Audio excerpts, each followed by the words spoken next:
ऐकल्यानंतर तो धावत तुम्हाला भेटायला येईल. तिथे एक छानसं स्माईल दे बघू. ओके, आता आपण जाऊया ह्या ताईंकडे. ताई, तुझं नाव सांग बरं. माझं नाव मोनाली. मोनाली ताई, कोणासाठी पत्र लिहिलंय? मी माझ्या मुलीसाठी पत्र लिहिलंय. मुलीसाठी. बरं, मुलीलाच का पत्र लिहावंसं वाटलं? माझी मुलगी कोरोनामध्ये 5 वर्षापूर्वी मला सोडून गेली. 15 वर्षाची, म्हणून मी तिला पत्र. पत्र वाचूया. हो. प्रिय लाडकी श्रेया, तू कोरोनामध्ये आम्हाला सोडून देवाघरी गेली. त्याला आज 5 वर्ष झाली, पण असा एकही दिवस नाही की आम्हाला तुझी आठवण झाली नाही. तुझ्यासोबत घालवलेला प्रत्येक क्षण, तुझी ती सततची बडबड, तुझा कायम हसतमुख असणारा चेहरा, तुझे तयार झाल्यावर फोटो सेल्फी काढण्याचा उत्साह, अशा तुझ्यासोबत घालवलेल्या खूप आठवणी आहेत. त्या सर्व मी खूप मिस करते. तू घरी असताना घराला एक वेगळीच रौनक होती. घरात चेलपेल होती, आनंद खुशी होता. श्रेया, तू आमच्या घरची लक्ष्मी होती. आता तर घर एकदम सुन्न झालं आहे.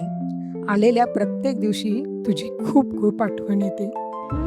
तू आमच्यासोबत घरात नसली तरी तू सतत आमच्या मनात आहेस. एवढंच म्हणेल की हसता हसता रडवलंस, रडता रडता फसवलंस. हसता हसता रडवलंस, रडता रडता फसवलंस. पूल उमलण्या अगोदरच कळी गेली सुकून, का रागावलीस आमच्यावर गेली मध्ये सोडून. का रागावलीस आमच्यावर गेली मध्ये सोडून. हृदयात आमच्या कायम तुझे अस्तित्व राहील.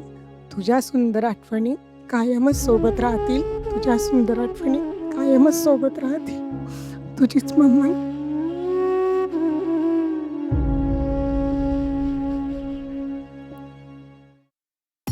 खूप आठवण येते. असं म्हणतात की मुलीचं आणि वडिलांचं नातं खूप जवळचं, पण आमच्या बाबतीत थोडं उलटं होतं.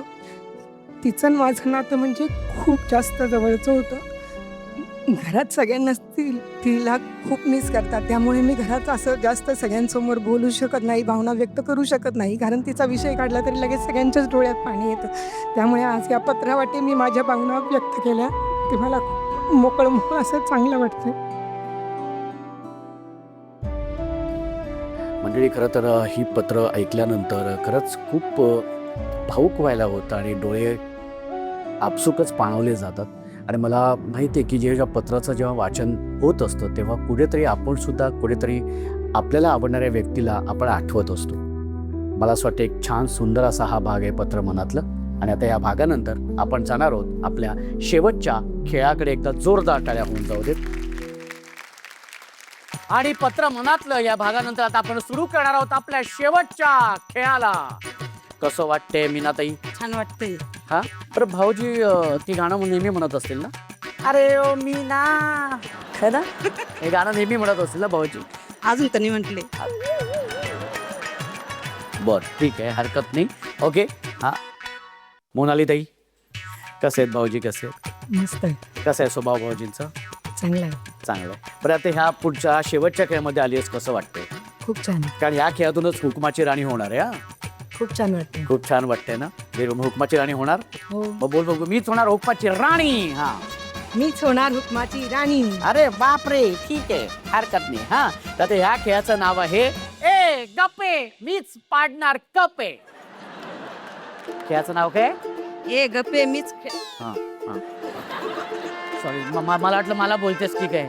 हा, ए गप्पे करून. हा, ए गप्पे मीच पाडणार कपे. हा, पण मी कसं घेतलं? ए गप्पे मीच पाडणार कपे. शाबास. हा ए गपे मीच पाडणार कपे. हा, बोलत राहा. हा, रेडी. ए गपे मीच पाडणार कपे. ए गपे मीच पाडणार कपे. ए